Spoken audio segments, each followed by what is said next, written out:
Дали прашања за сензитивни теми кои не се допаѓаат на власта се етикетирани како лажни вести. Министерот за здравство Венко Филипче вчера запрашан околу тоа дали ќе има набавка на респиратори за многу повисока цена од нормалната, обвини дека прашањето било лажна вест. Сепак не демантираше дека на јавниот повик пристигнала понуда по многу повисока цена, како што стоеше во прашањето на новинарот.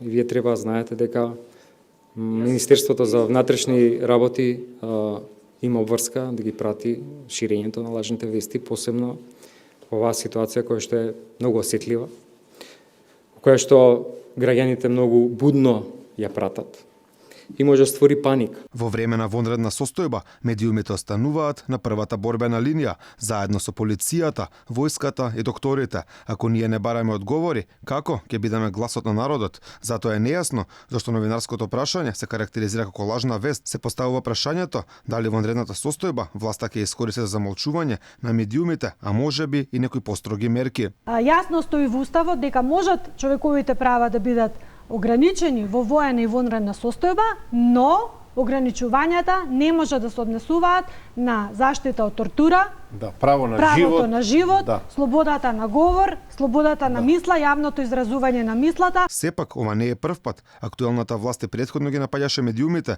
чија уредувачка политика не им се допаѓа.